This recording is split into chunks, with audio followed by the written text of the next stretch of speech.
Je ne sais pas si je le fais maintenant ou c'est après. Je vous écoute et je vous rappelle que je voudrais connaître surtout vos observations sur les conditions de détention à La Haye ainsi que votre remise à La Haye. Merci, Madame la juge. Je voulais d'abord dire que je suis content d'être là.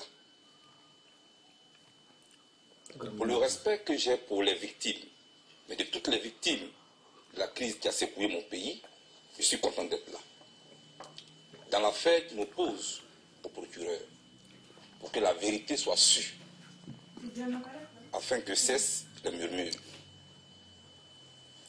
Madame la juge, je ne veux pas être libre de mes mouvements physiques pendant que ma conscience innocente, accusée à tort d'être la base de tous les torts, pleure au-dedans de moi.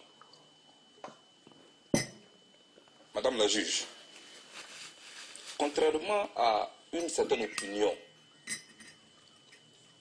qui estime, à tort ou à raison, qu'un voyage à la CPI est un voyage de non-retour, je pense qu'un citoyen qui est suspecté par la CPI peut venir ici, faire l'objet d'un procès, et s'il est innocent, peut repartir chez lui. Et je sais que je repartirai chez moi. Et je sais que je repartirai chez moi.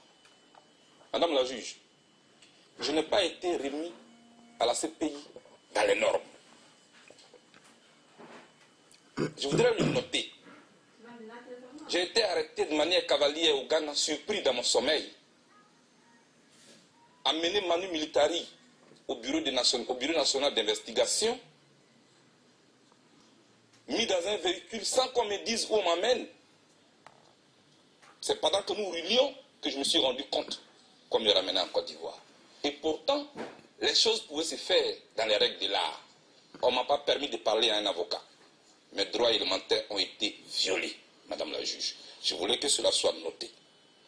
Dans mon pays, avant qu'on me remette à la CPI, pendant 14 mois, j'ai été séquestré, Madame la juge.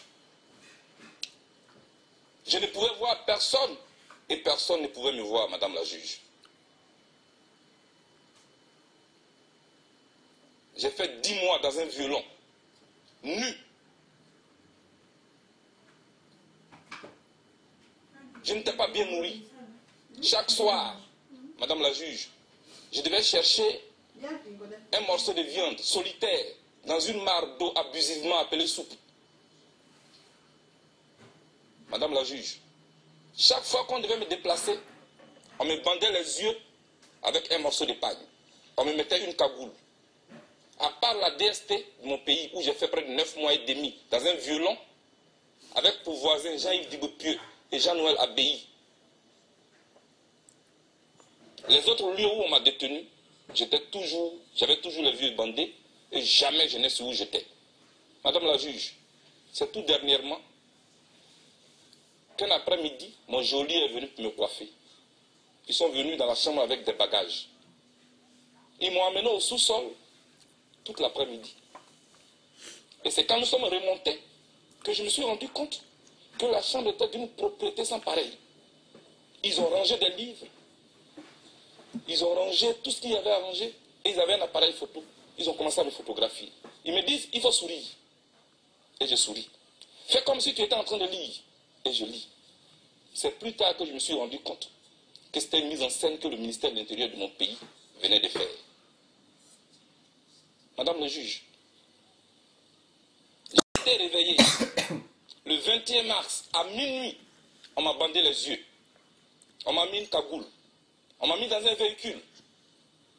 De minuit jusqu'au matin, j'étais assis dans une chaise, les yeux bandés, la tête encagoulée. Et c'est le matin, quand on m'a enlevé la cagoule, que je me suis rendu compte que j'étais à la DST à nouveau. Mis dans un véhicule, on m'a conduit chez le procureur. Madame la juge, c'est là qu'on m'a signifié votre mandat d'arrêt. Le même jour, au pas de course, les autorités de mon pays ont fait siéger la chambre d'accusation qui devait approuver mon transfèrement. Madame la juge, c'est comme ça que j'ai été remis le lendemain à la CPI. J'estime qu'on peut faire la politique avec élégance, avec sagesse, et que la prison n'est pas un instrument pour briser le moral de ses adversaires politiques. On n'utilise pas la prison pour cela. Quelqu'un est accusé, avec tous ses droits, on peut le mettre en prison. S'il est reconnu coupable, il est condamné. Et je voulais vous dire, dans cette cour où je suis, si je suis reconnu coupable, que la loi me soit appliquée dans toute sa rigueur. Mais, si je suis jugé pour ce que j'ai fait, et non pour ce que je suis, que je sois reconnu innocent et que je reparte chez moi. Et je sais que je repartirai chez moi. Car dans mon pays, on me traque. On traque ma famille. On fait un chantage politique à ma famille politique et biologique. Mon médecin en prison. Tous mes collaborateurs en prison. Pas pour ce que j'ai fait, mais pour ce que je suis. Parce que si on devait me poursuivre en Côte d'Ivoire pour ce que j'ai fait, il y a beaucoup de personnalités pro Ouattara qui ne peuvent même pas me regarder en face. Madame la juge, je ne veux pas être la honte de ma génération. Je ne veux pas être la honte de ma famille et de mes enfants. Je suis venu ici et je me considère en mission pour la manifestation de la vérité. Je suis pro-Gbagbo, j'en suis fier d'être. Je l'étais hier, je le suis aujourd'hui.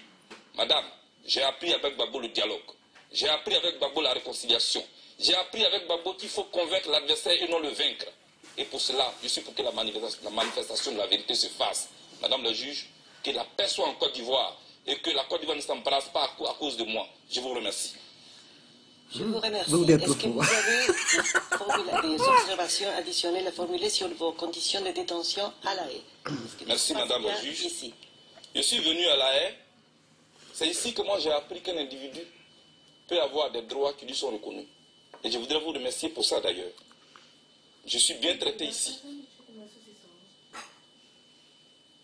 Et je suis animé d'un double sentiment.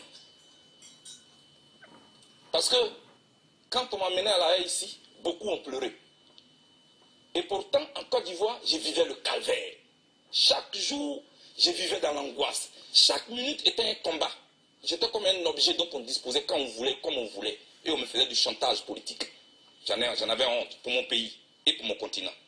C'est quand je suis arrivé ici que je me suis rendu compte qu'un individu peut avoir des droits.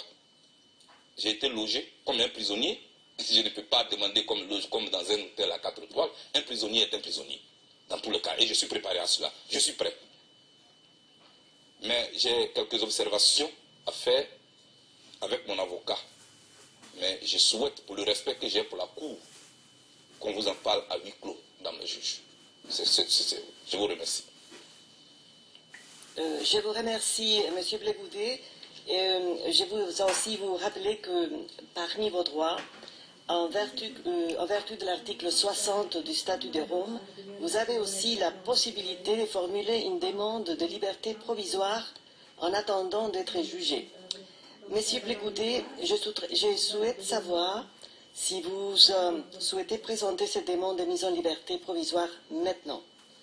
Si vous ne le faites pas maintenant, vous pouvez toujours le faire par écrit à la suite de cette audience. Et en tout cas, une décision de la Chambre sera rendue après avoir obtenu les observations pertinentes du procureur et des autres participants, comme prévu par le statut, le règlement de procédure des preuves et le règlement de la Cour. Maître Kaufmann.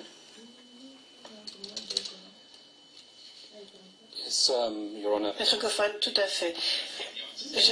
Si je pouvais répondre à cette question, il est bien évident que nous allons déposer une écriture en vue d'obtenir une libération provisoire, mais il faudrait savoir quels seraient les États partis qui seraient en mesure d'accueillir M. Blé-Goudet.